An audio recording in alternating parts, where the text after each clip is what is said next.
தப்பிப் பிழைத்த மான். காகம் கரைந்து தன் நண்பனான மானை தேடியபடி அழைத்தது. இதோ வந்துவிட்டேன் என்று கூறியபடி துள்ளிக் குதித்து ஓடி வந்தது மான். நண்பா, நலமாக இருக்கிறாயா? ஏதோ இருக்கிறேன் நண்பா.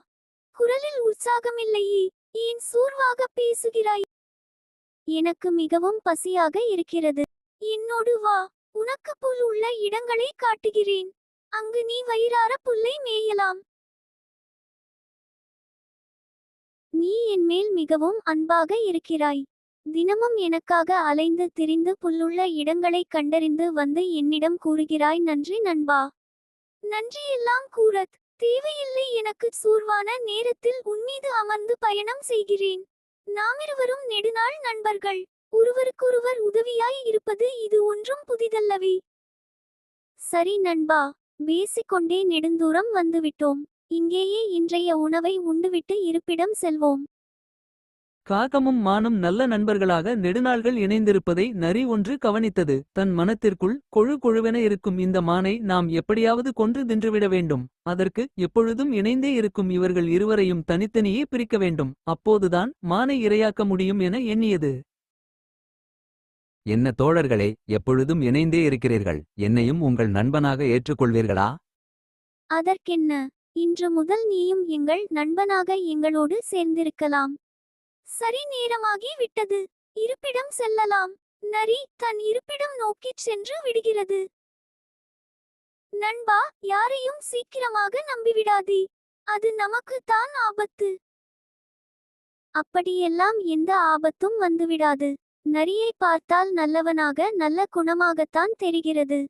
கண்ணால் காண்பதும் போய், காதால் கேட்பதும் போய், தீர விசாரிப்பதே மெய்.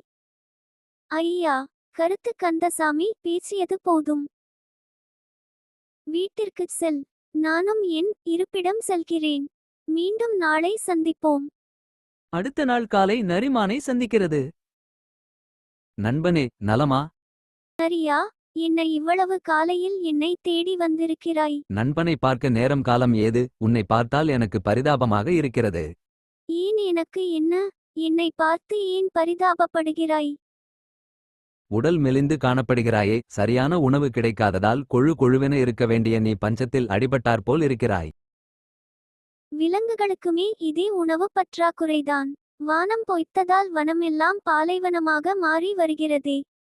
பிற விலங்குகளைப் பற்றி நமக்கென்ன கவலை? உனக்கு தெரிந்த இடம் ஒன்று இருக்கிறது. அங்கே உனக்கு நல்ல மேய்ச்சல் நிலம் உண்டு. என்னோடு வா, உனக்கு மட்டும் அந்த இடத்தை காட்டுகிறேன். நமது நண்பன் காகமும் வரட்டும். காகத்தை மற்றொரு நாள் அங்கே அழைத்து செல்லலாம். இன்று நீ மட்டும் என்னோடு வா. சரி, இவ்வளவு வலியுறுத்திச் வருகிறேன். நரி மானை விவசாயி ஒருவனின் விளைச்சல் நிலத்தில் கொண்டு விடுகிறது. மான் பயிரை நன்கு மேய்ந்து பசியாறிய பிறகு திரும்புகிறது. இருப்பிடத்திற்கு இச்செயல் காகத்திற்கு தெரியாமலேயே தொடர்ந்து நீடிக்கிறது. விவசாயி தன் விளைச்சலை பாழாக்கும் விலங்கை பிடிக்க முடிவு செய்கிறான். அடுத்த நாள் வழக்கம் போல் மான் நரியோடு அந்த வயலுக்குச் சென்று பயிரை மேய்கிறது. அந்த நேரத்தில் விவசாயி வருவதை பார்த்தவுடன் தப்பிக்க நினைத்த மான் வேகமாக ஓடும்போது அருகிலிருந்த கம்பிவேலியில் எதிர்பாராமல் சிக்கிக் கொள்கிறது. இதையறிந்த நரி எதிர்பார்த்துக் கொண்டிருந்த வாய்ப்பு வந்துவிட்டதை நினைத்து அருக்கு நடக்க இருப்பதை கவனித்துக் கொண்டிருந்தது.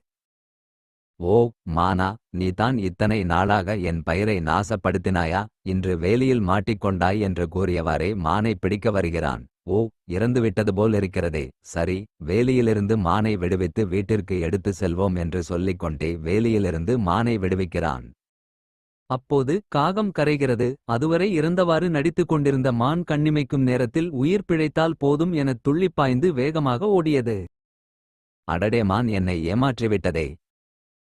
தன் நீண்ட தடியை எடுத்து ஓடும் மானை நோக்கி வேகமாக வீசுகிறான். அந்த தடி பதுங்கியிருந்த நரியின் மேல் பட்டு நரி மயங்கி கீழே விழுகிறது. விவசாயி ஏமாந்து போகிறான். சிறிது நேரத்திற்குப் பின் மயக்கம் தெளிந்து எழுந்த நரியிடம், நரியே, உன் வஞ்சக எண்ணம் உனக்கே கேடாக முடிந்தது.